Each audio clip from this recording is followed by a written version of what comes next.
Hello everyone and welcome to Kay's Cakes, the show where I veganize your favorite recipes. Now everyone loves a good Girl Scout cookie, but they're not usually vegan. So today I'm going to show you how to veganize Thin Mints, because those are my favorite. The first thing is to preheat the oven. So I'm going to set it to preheat at 300 degrees Fahrenheit.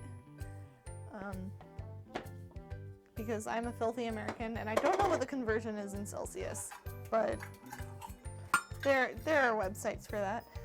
So first is flour. I'm gonna start with my flour. Kind of unusual amount. We're gonna do a 1/4 cup, an awfully big bowl for just a 1/4 cup of flour, but also a 1/4 cup plus 2 tablespoons, which yeah,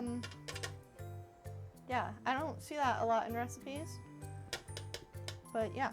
That's what it is. Basically what we're making is a chocolate sugar cookie with additional peppermint extract and then with a chocolate coating. So you got your 1/4 cup plus 2 tablespoons flour, 3 tablespoons of cocoa powder, 1, 2, 3, and it's better to get Dutch processed cocoa powder if you can, because the taste is a little bit more authentic to an actual Thin Mint, but I could not find any, so I'm just using Hershey's cocoa, which is fine. And then we're gonna do sugar. So previously on the show I've talked about white sugar and why it might not be considered vegan because of bone char. So I've actually gone through all that sugar now, and I've switched to Zolka Moreno cane sugar. This is not processed with bone char, so this is a vegan sugar. My unrefined sugar, and we want 3 tablespoons of that. And if you are okay with white sugar, then you know that works too. It's sugar of choice. Just get a little sweetness in there. Okay, now 1/8 of a tablespoon of baking soda. You know, I haven't seen that many measuring spoons that actually have 1/8 of a teaspoon measurement. And I don't know where these ones came from because these were here when I moved into this apartment. So usually you have a 4th tablespoon on your, or 4th teaspoon on your set, so just half of that. And also 1/8 tablespoon of salt. I got fancy fine sea salt, but you know, just anything that's not iodized. You generally don't want to bake with iodized salt. And we are going to just mix that all together.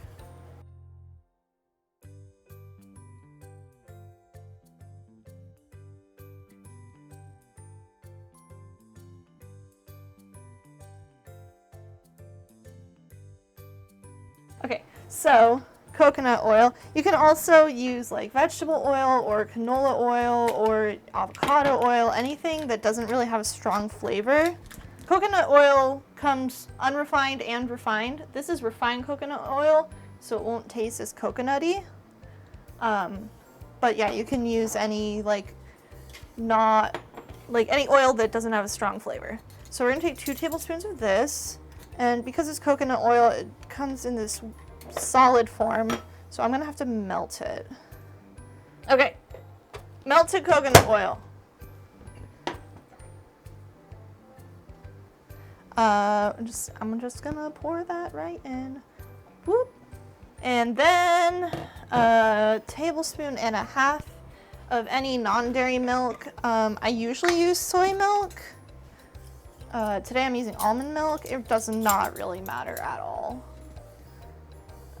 This is just what's in the fridge. So 1 tablespoon, and okay, it says 1.5 tablespoons, and I really hate that because I don't have a 1/2 tablespoon, right? Like, you don't usually have a 1/2 tablespoon, but I do know that a tablespoon is 3 teaspoons, and so 1/2 of 3 is 1.5. So it's really 4.5 teaspoons. I hate when recipes give fractional measurements of a tablespoon. It's just like a pet peeve. Like, nobody has a half tablespoon. Okay, and 1 tablespoon of almond, not almond, maple syrup. I was thinking about the almond milk. So I think on a previous episode I used maple syrup in a recipe and I said I use Aunt Jemima, which is true, you know, that's what we always use for like pancakes and stuff when I was growing up, but it's not actually maple syrup, it's corn syrup that is flavored to taste like maple. So I have this really amazing corner store down the street that has like lots of different kinds of maple syrup and honey and like, you know, vegan sugar, and it's really great considering it's just like a random corner store. So I got actual maple syrup today. But like, if you're not picky, you can just use the flavored corn syrup. It does not matter. A tablespoon of that. That's gonna add a little bit more sugar sweetness to it as well. Okay, and most recipes use vanilla extract just for a little bit flavor. So we're doing half a teaspoon of vanilla. And we're also doing 1/8 of a teaspoon of peppermint extract. Now, peppermint extract is different than mint extract. I have seen both in stores, so just, you know, be careful with what you're getting. And it's really strong.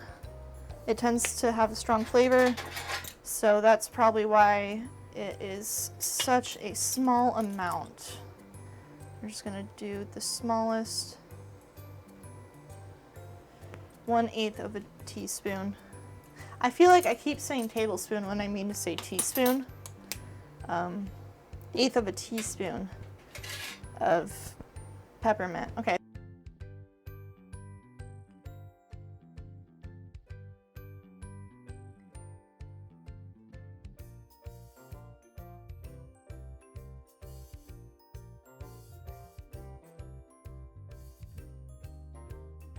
Now here's the tricky part. So I'm gonna put all my dough in the freezer size Ziploc. Oh, also if you're using an oil if you're not using coconut oil, if you're using like vegetable oil or canola oil or something, then you let the dough rest before you do this for an hour. But I use coconut oil, so the texture, it has to do with the texture. So I don't have to let mine sit, but if you're using a different oil, then you should refrigerate it for an hour. Okay, so I have it in a freezer bag, a freezer size Ziploc bag, and what I'm gonna do is I'm gonna roll it so it fills up the entire bag.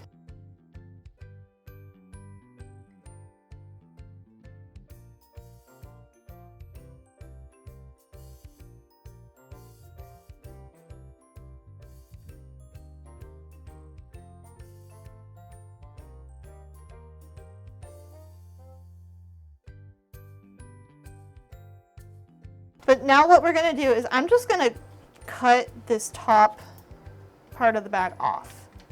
So it'll still be sitting on the plastic, but we have access to the dough as well. Come on. Yeah, cutting through the zipper is the hard part. Okay.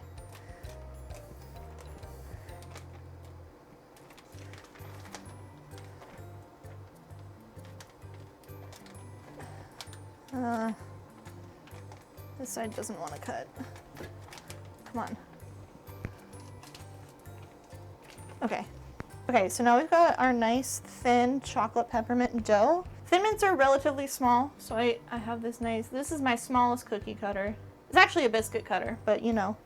I've also heard people use like shot glasses or like jar lids for cutting. But I'm just gonna go in and I'm gonna start cutting circles.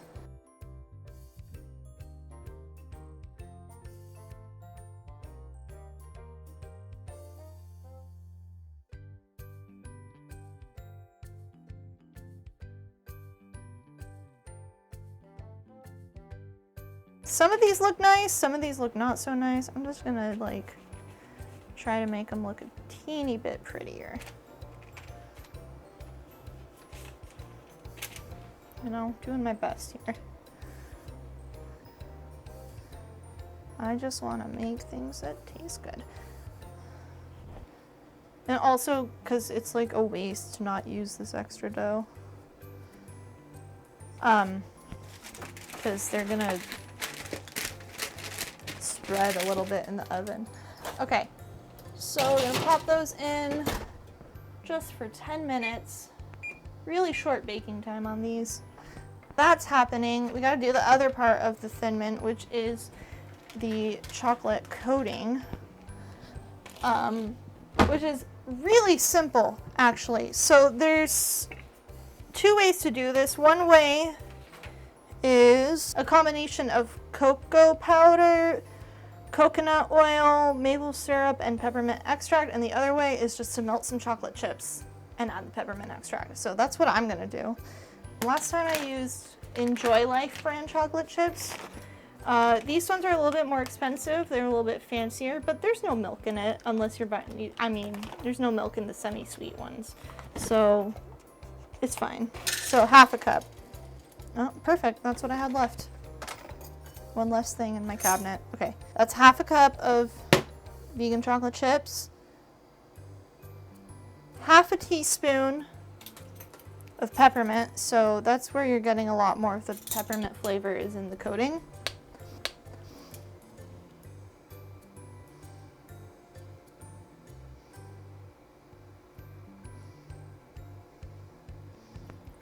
And also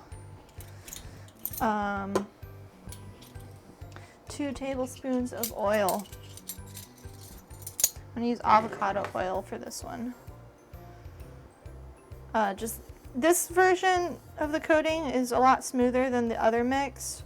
It also uses less ingredients, so it should be easier to handle.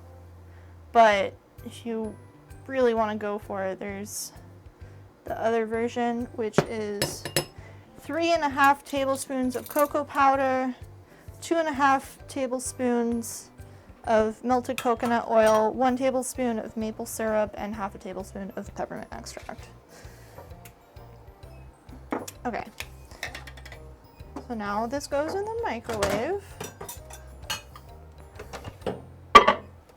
Okay, really simple mix of ingredients, right? And then we just whisk it all up. Chocolate chips are mostly melted. The great thing about that is, like, if it's not all the way melted, it's still warm from the melted chocolate around it, so it'll still melt. And that is going to be our nice smooth chocolate coating.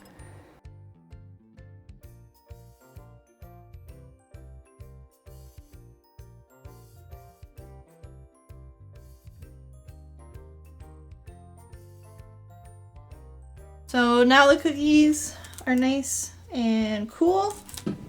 So I'm not sure the best way to do this. I'm gonna try just dipping it in with a fork. Yeah.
They just need to set. So I would let the cookies set for at least an hour once you have the coating on, but you know, maybe longer. And it's actually best to keep them in a plastic container or plastic bag in the freezer or in the fridge instead of out, because then you get that nice like crunch that you get from a Thin Mint. And that's pretty much it. That's all I have today. Give me a like if you enjoyed that and you want to see more bakes in the future. Comment some of your favorite things to bake and I'll try to veganize it for you. Subscribe. It's gonna be pretty cool. I'm really excited for the recipe planned for the next one. I made these aprons that I didn't want to wear for this episode because this one's really Christmassy. I did make a special Marvel apron for the bake-a-thon. So by the time you're seeing this, Iron Man has come out and Incredible Hulk has come out. So next up is Iron Man 2. But we're actually going to do a bake for Black Widow because she's introduced in that movie. And also, I don't know what else I would make for Iron Man. Yeah, like, comment, subscribe, and I will catch you in the next one.